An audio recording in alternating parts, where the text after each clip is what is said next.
Hi friends, welcome to home season with love. எல்லோரும் சந்தோஷமாகவும் ஆரோக்கியமாகவும் இருக்கீங்க அப்படின்னு நான் நம்புகிறேன். இன்றைக்கி ஊர்லேருந்து கிளம்பி போய் பெங்களூரில் பண்ண வேலைகள் பற்றினதான் ஒரு vlog-ஆ ஷேர் பண்ணியிருக்கேன். சண்டேவே கிளம்பலாம் அப்படின்னு தான் பிளானில் இருந்தது. ஆனால் அம்மாவுக்கு கொஞ்சம் உடம்புக்கு முடியல, நல்ல ஃபீவர், கோல்டு, காஃபு, அது இல்லாமல் உட்காந்து ரெஸ்ட் எடுக்கிறதுக்கு கூட டைம் இல்லாத அளவுக்கு வேலைகள். ஸோ நான் ஒரு 2 நாள் கழித்து போகலாமான்னு கேட்டேன். அம்மாவும் ஓகேனாங்க. சரி, அப்பாவுக்கும் கூட ஒரு 2 நாள் எக்ஸ்ட்ரா இருந்த மாதிரி இருக்குமே அப்படின்ட்டு அங்கே அப்படியே ஸ்டே பண்ணிட்டோம். ஸோ பாப்பாவுக்கு அந்த மண்டே நைட்டு தான் கொஞ்சம் உடம்புக்கு முடியாமல் போயிருந்தது. அவளுக்கு லைட்டாக வீசிங் மாதிரி வந்துருச்சு. நான் வெளியே உட்காந்து அம்மா கூடயும் அப்பா கூடயும் பேசிகிட்டு இருந்தேன். டக்குன்னு எனக்கு வாட்ஸ்அப்பில் மெசேஜ் பண்ணுறா, I can't able to breath அப்படின்ட்டு. என்னடா இது அப்படின்ட்டு பதறி அடித்து ஓடுனா, அவளுக்கு ரொம்பவே ப்ரீத் பண்ணுறதுக்கு அந்த டைமில் கஷ்டமாக இருந்தது. டைம் பார்த்திங்கன்னா ஒரு 8:30 மணி இருக்கும். சரி, பொள்ளாச்சி போக வேண்டாம், இங்கே பக்கத்துலேயே நமக்கு தெரிஞ்ச நல்ல டாக்டர் இருக்காங்க அப்படின்ட்டு அவங்களுக்கு கால் பண்ணேன். அவங்க கூட்டிகிட்டு வாங்கினாங்க. சரின்ட்டு நான், அப்பா, பாப்பா மட்டும் போய் ஹாஸ்பிட்டலில் ஒரு 1 hour இருந்தோம். போயிட்டு அவளுக்கு கொஞ்சம் நெபுலைசேஷன் எல்லாம் கொடுத்தாங்க. அதுக்கப்புறம் ஒரு இன்ஜெக்ஷன் மாதிரி போடலாம் அப்படின்னு யோசிச்சாரு. சரி வேண்டாம், கொஞ்சம் படபடன்ட்டு இருக்கிறா, மேபி அந்த எமோஷனாக கூட இருக்கலாம், கொஞ்சம் அவகிட்ட பார்த்து பக்குவமாக பேசுங்க, அவள் ஏஜ் குரூப்பில் யாராச்சும் கூட நல்லா பழக விடுங்க, அப்போ கொஞ்சம் ரிலாக்ஸ் ஆகிக்குவா. ஸோ ப்ராப்ளம் அவள் எமோஷன்ஸை அவளுக்குள்ளே வச்சுருக்கா, அதுதான் அப்படிங்கிற மாதிரி டாக்டர் சொன்னார். சரி, எவ்வளோ சீக்கிரம் பெங்களூர் கிளம்ப முடியுமோ அவ்வளோ சீக்கிரம் கிளம்பிடலாம் அப்படின்ட்டு கிளம்பிட்டோம். அவகிட்ட கேட்டேன்னா, உனக்கு என்னதான் தோணுது அப்படின்ட்டு. ஸோ அவள் சொன்னது என்னென்னா, உங்களுக்கு எக்கோ சிஸ்டம் நல்லா இருக்குதும்மா, பட்டு நான் சொல்லி புரிஞ்சுக்கிற அளவுக்கு யாருமே என் கூட இல்லை. நீங்கள் இருக்கீங்க, நான் இல்லைன்னு சொல்லலை, தாத்தா பாட்டி எல்லாம் கூட இருக்காங்க, இல்லைன்னு சொல்லலை. பட்டு என்னோட மனசில் என்ன இருக்குது அப்படின்ட்டு சொல்லி அழுகிறதுக்கு அந்த ஏஜ் குரூப்பில் யாருக்கு இல்லை. அது என் ஃப்ரெண்ட்ஸாக மட்டும்தான் இருக்கோம். என் ஃப்ரெண்ட்ஸ் கிட்ட மீட் பண்ணி பேசணும் அப்படிங்கிற மாதிரி சொன்னால், சரி அதுவும் கரெக்டு தானே அப்படின்ட்டு கிளம்பிட்டோம். ஸோ ஊரில் அப்பா கிட்ட சொல்லிவிட்டு நான், அம்மா, எங்கள் கூட பெரியம்மா வந்தாங்க, பாப்பா, மித்துக்குட்டி, நாங்கள் எல்லோரும் அப்படியே செட்டிப்புத்தூருக்கு அத்தை மாமா கிட்ட ஆசீர்வாதம் வாங்கிட்டு அப்படியே பெங்களூருக்கு கிளம்பியாச்சு. எப்போ பெங்களூர் போகிறதுனாலும் ஒரு பெரிய சந்தோஷம் இருக்கும். ஒரு 7லேருந்து 8 மணி நேரம் ஒன்றா தானே ட்ராவல் பண்ணுவோம். நான் உங்ககிட்ட ஆல்ரெடி சொன்ன மாதிரி 2 பேருமே எந்த ஒரு விஷயத்தையும் பெருசாக பேச மாட்டோம். அதாவது மற்றவங்களை பற்றி நாங்கள் பேசிக்கிட்டதே இல்லை. அது ஒன்று குழந்தைங்க மனசில் பாதிப்பு உண்டாக்கும், அவங்க மேலே இருக்கிற மரியாதைகள் கம்மியாகும். ஸோ அந்த மாதிரி விஷயங்கள் அவங்க முன்னாடி பேசினதில்லை. இனியொன்று, நானும் அவரும் சண்டை கட்டி குழந்தைங்க எப்போவுமே பார்த்துருக்க மாட்டாங்க. மித்ரன்னாலும் இப்போ தான் பிறந்தவன் தான். பட் ஹரிஷ்மிதாவெல்லாம் பிறந்ததுலேருந்தே அந்த மாதிரி ஒரு இதை பார்த்ததே இல்லை. அவளே பெருசானதுக்கப்புறம் சொல்லலாம், சும்மா ஒரு ஜோக்குக்காகனாலும் சண்டை கட்டுங்களே அப்படிங்கிற மாதிரி சொல்லுவாள். பட் குழந்தைங்க முன்னாடின்ட்டு இல்லை, எங்கள் 2 பேத்துக்குள்ளே அப்படி சண்டைகள் வந்ததே இல்லை. ஹார்ஷாக ஒரு வார்த்தை கூட பேசி இது நாள் வரைக்கும் நான் பார்த்ததே இல்லை. அதே மாதிரி எந்த ஒரு கவலையாக இருந்தாலும் அவருக்குள்ளேயே வச்சுக்குவார். அதை ஃபேமிலி கிட்ட சொல்ல மாட்டார். அடிக்கடி சொல்லுவார், செருப்பாட்ட வீட்டுக்கு வெளியவே எந்த ஒரு கவலையாக இருந்தாலும் கழட்டி வச்சுட்டு வந்துடணும். ஆஃபீஸ் வேலையாகட்டும், மற்ற பிரச்சனைகளாகட்டும், வீட்டுக்குள்ளே வரும்போது நாமும் நம்ம ஃபேமிலின்னு மட்டும்தான் இருக்கணும் அப்படின்ட்டு. ஸோ கடைசி வரைக்குமே அவர் அப்படி தான் இருந்தார். அத்திப்பள்ளி ரீச் ஆகும்போது நைட்டு ஒரு 9 o'clock பக்கம் ஆயிடுச்சு. அதுக்கப்புறம் டிரைவர் அண்ணாவை அத்திப்பள்ளியில் இறக்கி பஸ்ஸு மாதிரி ஊருக்கு போக சொல்லிட்டேன். அவங்க நைட்டு ட்ராவல் பண்ணுற மாதிரி தான் இருந்தாங்க. அவங்க அப்படியே கிளம்பிட்டாங்க. ஏன்னா இங்கே மறுபடியும் அவரை நான் கொண்டு போய் பஸ் ஏற்றி விடணும், அதிலிருந்து நாம் ஓட்டிகிட்டு வரலாம், ஒன்றும் பிரச்சனை இல்லை அப்படின்ட்டு அத்திப்பள்ளியிலேருந்து நான் கார் எடுத்துக்கிட்டேன். வர வழி எல்லாமே அந்த மெமரிஸ் ஓடிட்டே தான் இருந்தது. அதுவும் வீட்டுக்குள்ளே வரும்போது ஒரு படபடப்பு. ஏன்னா அந்த 3 மாதம் 2 பேரும் ஒன்றாவே இருந்தோம். உடம்புக்கு சரியில்லாதப்போ ஒரு ஒர்க் ஃப்ரம் ஹோம், லீவு, இந்த மாதிரி டெய்லியும் நாங்கள் 2 பேரும் நிறைய விஷயங்கள் பேசினது, வாக்கிங் போனது, இந்த மாதிரி நினைவுகள் எல்லாம் வந்து கொஞ்சம் ஜாஸ்தியாகவே இருந்தது. ஃபைனலி வீட்டுக்கும் வந்தாச்சு. உள்ள கால் எடுத்து வைக்கவே முடியல. நான் இப்போல்லாம் என்ன பண்ணுறதுன்னா, எந்த விஷயம் நடந்தாலும் அவரோட வாட்ஸ்அப் மெசேஜ் இருக்கும் இல்லையா, அதில் வந்து டைப் பண்ணிடுவேன். அன்றைக்கி டே எங்களுக்கு எப்படி ஸ்டார்ட் ஆகுமோ அதே மாதிரி தான். குட் மார்னிங்கில் ஸ்டார்ட் பண்ணி குட் நைட் வரைக்கும் அந்த நாளில் என்னென்ன நடந்ததோ அது எல்லாத்தையுமே வந்து அவர்கிட்ட சொல்கிற மாதிரி எல்லா விஷயங்களையும் அந்த வாட்ஸ்அப்லேயே அப்டேட் பண்ணிடுறது.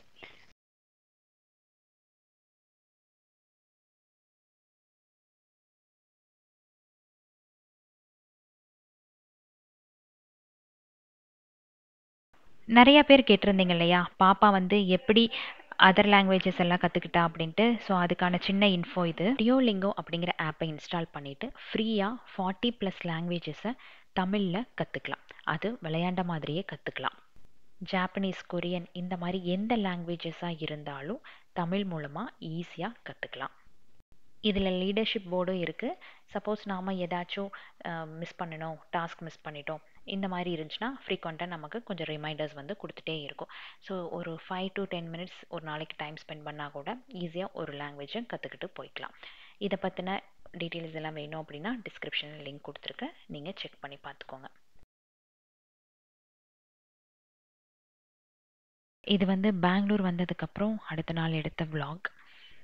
சுத்தமாக வந்து நைட்டெல்லாம் தூக்கமே இல்லை, யாருக்குமே இல்லைன்னு தான் சொல்லலாம். அது நைட் நேரம் ரீச் ஆனங்காட்டி கொஞ்சம் ஒரு மாதிரி என்ன சொல்கிறது, படபடப்பாகவே இருந்தது. ஸோ அம்மாவுமே வந்து என்னைய எங்கள் ரூமில் தூங்க விடவே இல்லை. எல்லோரும் ஒரே ரூமில் படுத்துக்கலாம், தனியாக நீ படுக்காத அப்படின்ட்டாங்க. வீடு ஃபுல்லாகவே அவரோட மெமரிஸ் தான். எவ்வளோ சீக்கிரம் வேலைகள் முடிக்கணுமோ அவ்வளோ சீக்கிரம் முடிச்சுட்டு கிளம்பி போயிட்டே இருக்கணும் அப்படின்ட்டு. பெங்களூரில் கூட நிறைய பேர் சொன்னீங்க வேறு வீடு மாற்றி இருங்க அப்படின்ட்டு. 15 வருஷம் இங்கே இருந்தாச்சு. ஒவ்வொரு இடமும் அவர் கூட போன ஞாபகம் தான் இருக்கும். அன்றைக்கி நைட்டு வந்தப்போ கூட ஒரு ஹோட்டலில் போய் சாப்பிட்டோம். அப்போது அவ்வளோ ஹெவியாக இருந்தது எனக்கு மனசெல்லாம். ஸோ அந்த மாதிரி இங்கே இருந்துட்டு இருந்தோம் அப்படின்னா அடுத்த ஸ்டெப்பை எடுத்து வைக்க முடியாது. இந்த ஊரை விட்டு போயிட்டோம் அப்படின்னா அட்லீஸ்ட் சில விஷயங்கள் வந்து நாம் மறக்கலாம். ஊர்லேயே என்னென்ன பண்ணணும் அப்படின்னு ஒரு பிளான் பண்ணியிருந்தேன். இங்கே வந்ததுக்கப்புறம் ஒரு நாள் ஒரு வேலையை பண்ணிக்கலாம் அப்படின்ட்டு ஜஸ்ட்டு எல்லாத்தையும் ஒரு லிஸ்ட்டு போட்டு எடுத்து வச்சிட்டேன். ஒரு 3 நாளில் வேலைகள் முடிக்கணும் அப்படிங்கிற மாதிரி லிஸ்ட் எடுத்தேன். பட் ஒவ்வொரு விஷயத்துக்கும் உள்ளே போகும்போது தான் அதிலிருந்து நிறையா பிரான்ச்சஸ் போகுது அப்படின்ட்டே தெரிய வந்தது. நான் எப்போவும் ஒரு நோட் போட்டு அந்த வீக்கில் என்ன பண்ணணும், அப்புறம் அந்த நாளில் என்ன பண்ணணும் அப்படிங்கிறதெல்லாம் எழுதி வைப்பேன், நோட் பண்ணி வைப்பேன். உங்களுக்கு நான் விலாக்ல எல்லாம் சொல்லியிருக்கேன் இல்லையா, அதெல்லாம் எப்படின்னா கார்டன் ரிலேட்டடு இல்லைனா கிச்சனு, நம்ம ஹோம் மேக்கராக என்னென்ன வேலைகள் பண்ணணுமோ அது எல்லாத்தையும் வந்து நோட் பண்ணி வைப்பனோ தவிர இந்த மாதிரி வெளி வேலைகள் எல்லாம் ஒரு நாள் கூட நான் யோசித்ததே இல்லை, என்னோடய நோட்டில் எழுதுனதும் இல்லை. ஆனால் ஹஸ்பண்ட் வந்து அடிக்கடி சொல்லுவார், வெளியே போகிறதுக்கு முன்னாடி ஒரு நோட்டில் எழுதி வச்சுக்கிட்டேன் அப்படின்னா உனக்கு ஈஸியாக இருக்கும், அதுதான் வந்து நல்ல ப்ராக்டிஸ் அப்படின்னு சொல்லுவார். இந்த வேலைகளை அவர் தானே பார்த்துக்குவார். ஸோ எனக்கு அதுக்கான வாய்ப்புகள் கிடைக்கவே இல்லை. இப்போ யோசித்து பார்க்கும்போது எவ்வளோ விஷயங்கள் வந்து அவர் பண்ணியிருக்காரு, நாம் இனி இது எல்லாத்தையும் நம்ம ஹேண்டில் பண்ண போகிறோம் அப்படிங்கிறது எல்லாம் தெரிய வருது. மணிப்பால்லேருந்து அப்போலோவுக்கு போனோம் இல்லையா, அப்போ எனக்கு ஒரு லிஸ்ட்டு கொடுத்தாரு. நான் வந்து அவர் ஐசியூக்கு போய் பார்க்குறக்கு முன்னாடியே உட்காந்து ஒரு பெரிய லிஸ்ட்டு போட்டு எடுத்து வச்சுருந்தாரு. அது வந்து நான் ஊரில் அவரோட பேக்கெல்லாம் எடுத்து வைக்கும்போது என் கைக்கு கிடச்சிது. அதில் நான் அப்போலோவுக்கு போகும்போது என்னென்ன பண்ணணும் அப்படிங்கிறது எல்லாம் வந்து ஒரு லிஸ்ட்டு போட்டு எழுதி வச்சுருந்தாரு. அதில் ஃபஸ்ட்டு வந்து அவரோட லேப்டாப் பேக் கண்டிப்பாக வேணும் அப்படிங்கிறது, அதிலிருந்து குழந்தைகளுக்கு லீவு சொல்லிடு, அப்புறம் அங்கே போய் நான் எங்கே தங்க போகிறேன் அப்படிங்கிறது வரைக்கும் நீ பிளான் பண்ணி வச்சுக்கோ அப்படிங்கிறத ஒரு லிஸ்ட்டு போட்டு கொடுத்துருந்தாரு. ஸோ எழுதுனதில் எனக்கு புரிஞ்சது என்னென்னா, ஃபஸ்ட்டு குழந்தைகளுக்கு ப்ரையாரிட்டி கொடுக்கணும், அவங்களோட வேலைகள் முடிச்சிடணும். எது வந்து பேசிக்கான நீட்ஸோ அது எல்லாத்தையும் வந்து ஃபஸ்ட்டு முடிச்சுட்டு அதுக்கப்புறம் ஒரு வாரம் கழித்து இல்லை 10 நாள் கழித்து இந்த வேலைகள் முடிஞ்சால் கூட நமக்கு ஓகே தான் அப்படிங்கிற மாதிரி விஷயங்களெல்லாம் வந்து அடுத்த ஆப்ஷனாக வச்சுக்கோ அப்படிங்கிற மாதிரி யோசிக்க தோணுச்சு. சரின்ட்டு ஃபஸ்ட்டு பாப்பா மித்திரனோட வேலைகள் எல்லாம் முடிக்கலான்ட்டு அதுதான் டு டூ லிஸ்ட்டில் ஃபஸ்ட்டாக எழுதுனது. ஃபஸ்ட்டு வந்து எங்கே அப்படிங்கிறது முடிவு பண்ணோம் இல்லையா? அதை வந்து நான், அம்மா, அப்பா, இன்லாஸ் எல்லாம் உட்காந்து முடிவெடுத்தோம்.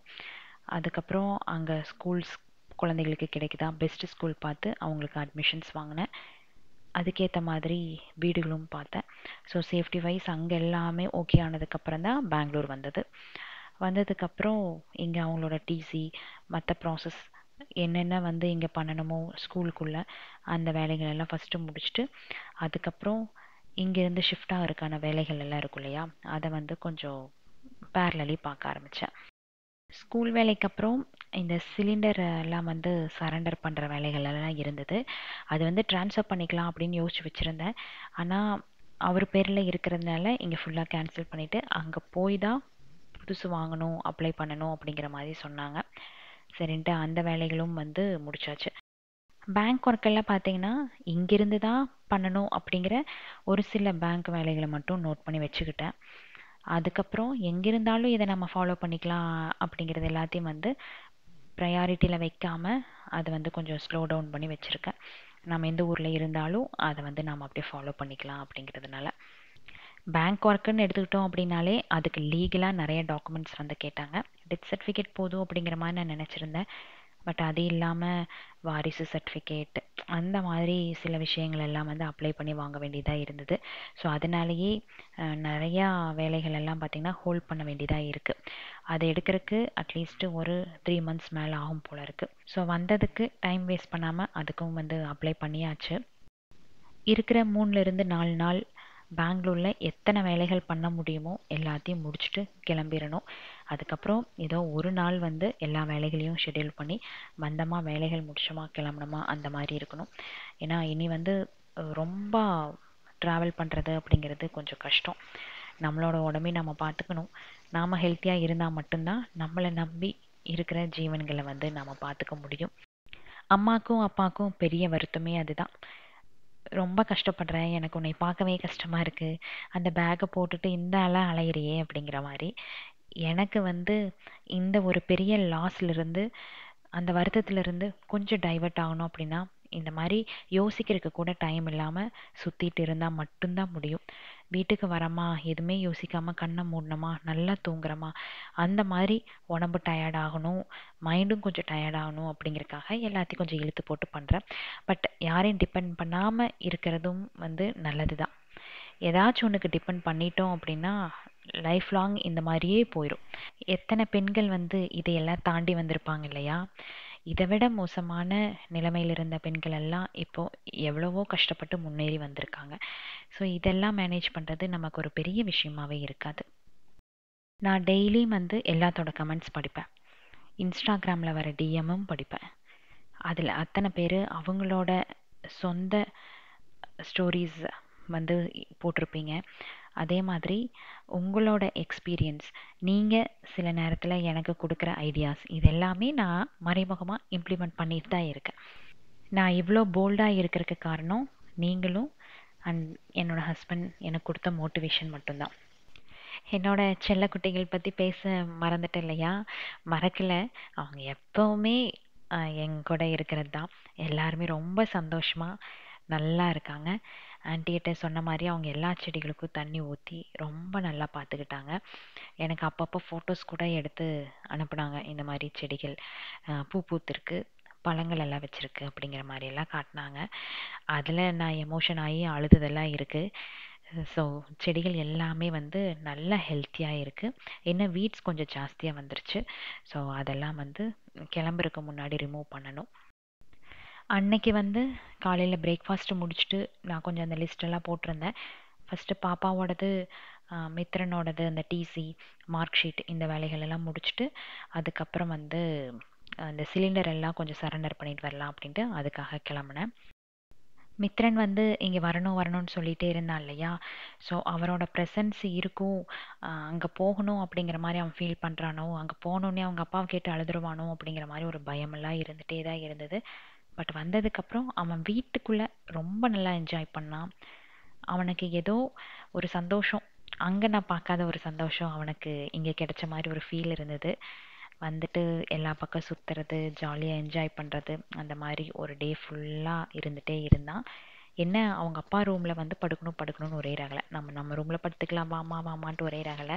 எனக்கு அவங்ககிட்ட என்ன சொல்கிறதுன்னு தெரியல. பட் கொஞ்சம் வந்து அட்ஜஸ்ட் பண்ணிக்கிட்டான். அந்த ஒரு 4-5 மாதம் அவருக்கு உடம்புக்கு சரியில்லாமல் போயிருந்தது இல்லையா, அதில் அவருக்கு ஏதாச்சும் ஒன்று புரிஞ்சுதோ புரியலையோ எனக்கு என்னன்னு தெரியல. ஆனால் நிறைய விஷயங்கள் வந்து எனக்கு சொல்லாமல் சொல்லிட்டு தான் போயிருக்காரு. இப்போல்லாம் வந்து அவர் சொன்ன விஷயங்கள் இப்போ நடக்கிற விஷயங்களோட கோரிலேட் பண்ணி பார்க்கும்போது, ஓகே, அது வந்து இதுக்காக தான் சொல்லியிருக்காரு அப்படிங்கிற மாதிரி எனக்கு தோணுது.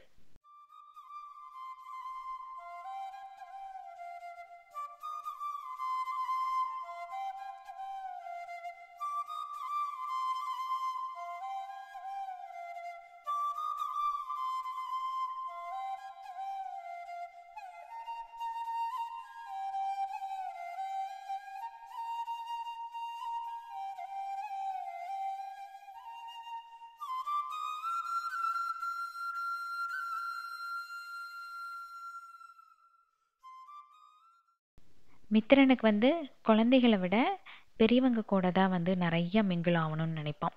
அதுவும் எபோவ் 50-55 இருக்காங்க இல்லையா, அவங்க கூட. இதில் ரொம்ப மாட்டிக்கிட்டது யாருன்னு பார்த்தீங்கன்னா எங்கள் பெரியம்மாவும் பெரியப்பாவும் தான். பெரியப்பா வந்து நல்லா தெலுங்கு பேசுவார். ஸோ ஈஸியாக வந்து மிங்கிள் ஆகிட்டான். பெரியம்மா வந்து குழந்தைங்க கூட கொஞ்சம் நல்லா விளையாட்டு காட்டிகிட்டே இருப்பாங்க. அதனால அவங்கள விடுறதே இல்லை. இந்த மாதிரி பால் விளையாடுறதுக்கு அதுக்கு இதுக்குன்னு ஃபிசிக்கல் ஆக்டிவிட்டீஸ் தான் எக்கச்சக்கமாக. சில நேரத்தில் முடியாமல் எங்கள் பெரியம்மா வந்து ஒளிஞ்சுக்கிட்டதெல்லாம் இருக்குது. அபிமித்ரன் வந்து என்னை தேடி வந்தான் அப்படின்னா நான் இல்லைன்னு சொல்லிடு, அந்த அளவுக்கு வந்து அவங்கள வச்சு செஞ்சுட்டே இருக்கான். காலையில் ஒரு வேலைன்னு கிளம்புவோம். அது கிளம்புறதுக்கு முன்னாடி எக்கச்சக்க வேலைகள் உள்ளே வந்துடும். ஸோ அப்படியே டைம் வந்து டிலே ஆகி போயிட்டே தான் இருக்கும். அன்னைக்கு அப்படி தான் அந்த சிலிண்டர் எல்லாம் சரண்டர் பண்ணலாம் அப்படின்னு கிளம்புனா அதுக்கப்புறம் கார் பார்க்குறக்கு ஆள் வந்திருந்தாங்க. நான் வந்து 2 காரும் சேல் பண்ணுறதாக சொல்லியிருந்தேன் இல்லையா. ஸோ சாண்ட்ரோ வந்து மோஸ்ட்லி நானே வச்சுக்கிற மாதிரி தான் இருக்கும்னு நினைக்கிறேன். ஏன்னா அது வந்து ஃபஸ்ட்டு எனக்காக நான் வாங்கின கார். அந்த கார் வந்து இப்போ வரைக்கும் எந்த ஒரு பிரச்சனையும் கொடுக்கல. அது ஒரு செல்லக்குட்டியாட்டம் என் கூட சுற்றிட்டே இருக்கு. நான் என்ன சொன்னாலும் கேட்கும். அந்த மாதிரி வந்து ரொம்ப கண்ட்ரோலாக இருக்கிற கார். ஸோ அதனால் அப்பாவுமே வந்து இப்போ புது இடத்துக்கு போனேன் அப்படின்னா கார் கண்டிப்பாக உனக்கு தேவைப்படும், அந்த ரெஜிஸ்ட்ரேஷன் மட்டும் ட்ரான்ஸ்ஃபர் பண்ணிவிட்டு நம்ம வச்சுக்கலாம், ரெண்டையும் வந்து இப்போ கொடுக்க வேண்டாம் அப்படிங்கிற மாதிரி அப்பா சொன்னார். சரி, சாண்ட்ரோ மட்டும் ஹோல்ட் பண்ணி வச்சுருக்கேன். இன்னொன்று நெக்ஸான் வந்து ஆல்மோஸ்ட் கொடுத்துக்கிட்ட மாதிரி தான். ஸோ அது வந்து முடிஞ்சிருச்சு. நிறைய பேர் இன்ஸ்டாகிராம்லேயுமே கேட்டிருந்தீங்க இந்த மாதிரி அக்கா சேல் பண்ணுற அப்படின்னு தான் எனக்கு சொல்லுங்கக்கா அப்படின்ட்டு. ஸோ அது வந்து முடிஞ்சிருச்சு. அதனால தான் யாருக்குமே நான் ரிப்ளை பண்ணவே இல்லை. ஒரு சிலருக்கு வந்து இது கன்ஃபியூஸ் ஆகிருக்கும். எக்ஸல் 6 வந்து ஃபஸ்ட்டு வச்சுருந்தோம், எப்போ நெக்ஸான் மாறணும் அப்படின்ட்டு. ஆக்சுவலாக நெக்ஸான் வந்து அவரோட ஃப்ரெண்டோடது. இடையில வந்து எக்ஸல் 6 ஒரு அடி வாங்குச்சு. ஸோ அதுக்கப்புறம் அந்த வண்டி வச்சுருக்க வேண்டாம் அப்படிங்கிறதுக்காக நாங்கள் கொடுத்துட்டோம். அவர் வந்து அது கொடுத்துடலாம் அப்படின்ட்டு ஃப்ரெண்டுக்கிட்ட இருந்த நெக்ஸானை வந்து வாங்கிக்கிட்டாரு. இதெல்லாம் வந்து பாஸ்ட் ஒரு 8 to 9 மந்த்ஸில் நடந்தது தான். நடந்த விஷயங்கள் எல்லாமே ரொம்ப பிரமாதம்லாம் சொல்ல முடியாது. ஏதோ ஒரு இடத்துல ஏதோ ஒரு பிரச்சனைகள் நடந்துட்டு தான் இருந்தது. நமக்கு சொல்லுவாங்க இல்லையா, கெட்ட நேரம் வந்ததுன்னா எல்லாம் ஒரு இடத்துல வந்து இழுத்து நிற்கும், எந்த இடத்துலையும் வந்து நமக்கு ஒரு வழி கூட பிறக்காது அப்படிங்கிற மாதிரி. ஸோ அந்த மாதிரி தான் அடித்து தூக்கிருச்சு. ஸோ அவங்க காரெல்லாம் வந்து பார்த்துட்டு போனதுக்கப்புறம் நானும் பாப்பாவும் சிலிண்டர் சரண்டர் பண்ணலாம் அப்படின்ட்டு கிளம்பிட்டேன். எல்லா இடங்களுக்கும் அவளை நான் கூப்பிட்டு போகிறேன். போகிற வழியில் நிறைய விஷயங்கள் 2 பேரும் பேசுவோம். நான் சொன்னேன் இல்லையா, எனக்கு எப்போவுமே வந்து ஒரு நல்ல ஃப்ரெண்டாக எங்கூட ட்ராவல் பண்ணுறது யாருன்னா பாப்பா தான். அவகிட்ட நிறைய விஷயங்கள் மனசு விட்டு பேசுவேன் அப்படின்ட்டு. ஸோ அவ கூட பேசிகிட்டே எங்கே போனாலும் போகிற வேலைகள் வந்து கடகடன்னு முடிச்சுட்டு வந்துட்டே இருப்பேன். எனக்கு தெரியாத பல விஷயங்கள் அவளுக்கு தெரியுது. நல்லா எக்ஸ்ப்ளோர் பண்ணியிருக்கா. நான் இந்த இடத்துக்கு போகிறேன்னு சொன்னேன்னா அதுக்கு முன்னாடி கூகுளில் இதெல்லாம் சர்ச் பண்ணி வச்சுக்குவா. ஸோ அவங்க கேட்குறதுக்கு முன்னாடி இவளே ஆன்சர் பண்ணிடா. அந்த அளவுக்கு வந்து ஐ எம் பிளெஸ்ட் அப்படின்னு தான் சொல்லலாம்.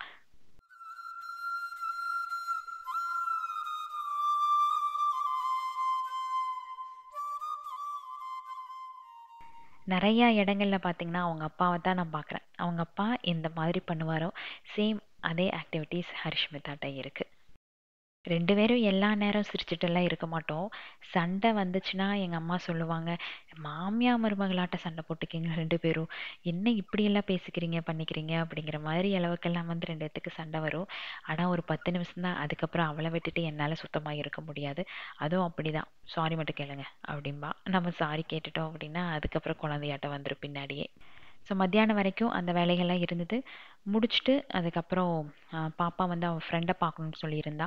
ஒரு ஃப்ரெண்டு மெக்டொனால்ட்ஸ் வரதாக சொல்லியிருந்தா. அதனால அவளை கொண்டு போய் அங்கே விட்டுட்டு ஒரு 1 to 2 hours அங்கே இருக்கட்டும் அப்படின்ட்டு மித்திரனையும் கூட தான் கூப்பிட்டு போனேன். அவங்க அக்காவை ட்ராப் பண்ணிட்டு வந்துடலாம் அப்படின்ட்டு.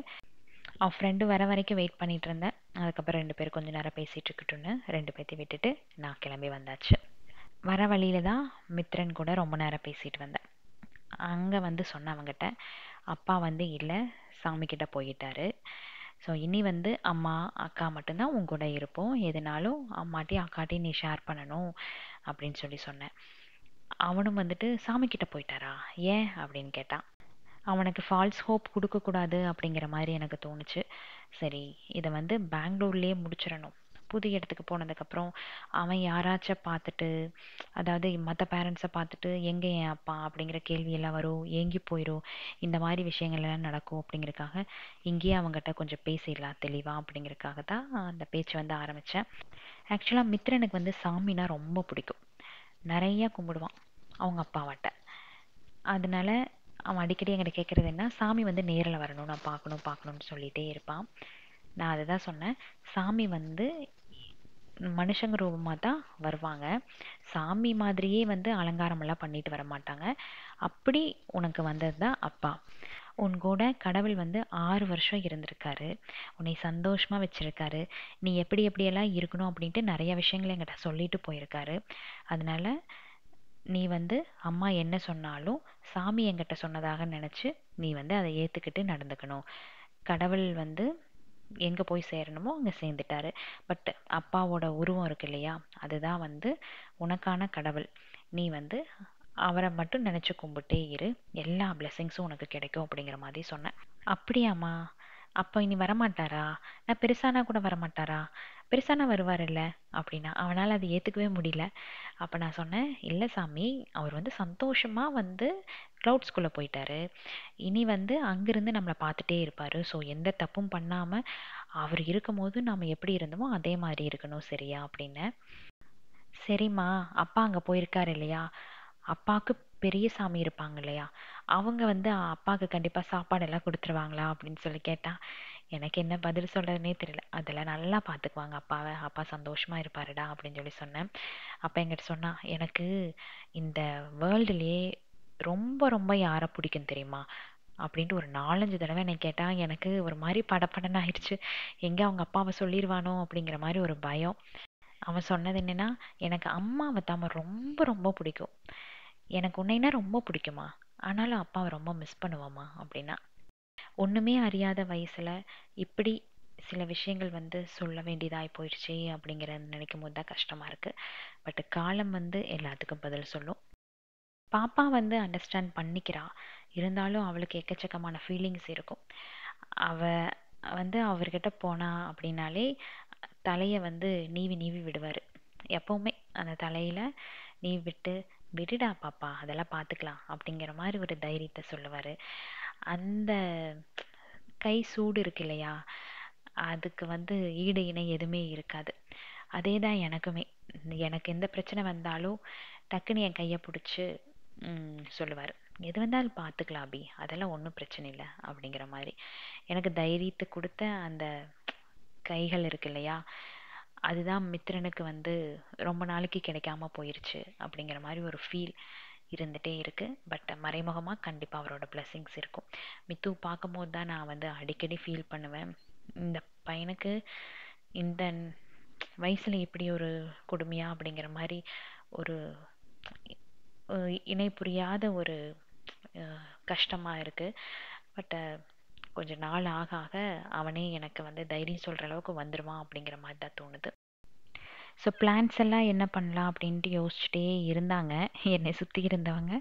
ஆனால் நான் எதையும் விடுற மாதிரி இல்லை. ஒரு செடி விடாமல் எல்லாத்தையுமே நம்ம இருக்கிற இடத்துக்கு எடுத்துகிட்டு போகணும் அப்படின்ட்டு செடிகளுக்கு ஏற்ற மாதிரி தான் ஃபஸ்ட்டு வீடே வந்து பார்க்க ஆரம்பித்தேன். அதுக்கேற்ற மாதிரியே நமக்கு வீடு வந்து அமைஞ்சு இருக்கு. ஸோ செடிகள் வந்து அப்படியே கொஞ்சம் வந்து ஷிஃப்ட் பண்ணி எடுத்து முன்னாடி இடங்கள்ல வச்சுட்டு வந்த கார் பார்க்கிங்கில். நாளைக்கு ஏதாச்சும் லாரி வந்துச்சு அப்படின்னா கொஞ்சம் ஈஸியாக இருக்குமே எடுத்து வைக்கிறதுக்கு அப்படின்ட்டு எங்களால் முடிஞ்ச அளவுக்கு பாட்ஸை வந்து கொஞ்சம் நகர்த்தி வச்சுட்டோம். இதில் முன்னாடி இருக்கிற ஹைபிஸ்கஸ் எல்லாமே வந்து அவர் வச்சது தான். இந்த செடி எல்லாமே பார்த்திங்கன்னா அவர் வச்சு விட்டது தான். அம்மா ஊர்லேருந்து எடுத்துகிட்டு வந்திருந்தாங்க. அவர் மண் நிரப்பி போட்டு வச்சுருந்தாரு. போகும்போது சின்னதாக வந்து துளிர் விட்டு இருந்து இப்போ பூவெல்லாம் பூக்க ஆரம்பிச்சிருச்சு.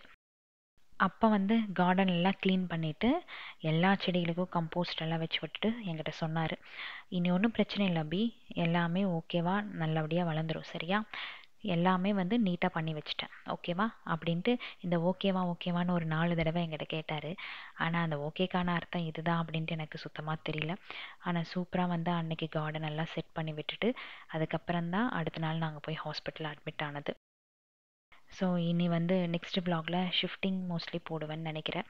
எங்கே ஷிஃப்ட் ஆகுறோம் அப்படிங்கிற டீட்டெயில்ஸ் எல்லாமே நான் வந்து நெக்ஸ்ட் லாங் வீடியோவில் கண்டிப்பாக நான் சொல்கிறேன். அவர் என்ன நினச்சாரோ அதை தான் வந்து நான் லைஃப்பில் வந்து ஃபாலோ பண்ண போகிறேன். ஸோ அவர் மறைமுகமாக சில விஷயங்கள் பண்ணியிருந்தார். அதை வச்சு தான் வந்து இனி எங்கே மூவ் ஆக போகிறோம் அப்படிங்கிறது எல்லாமே இருக்குது. ஸோ என்னை கைட் பண்ணிகிட்டே இருக்கார். நெக்ஸ்ட் வீடியோவில் உங்களை நான் சந்திக்கிறேன். Keep supporting me. Thanks for வாட்சிங்.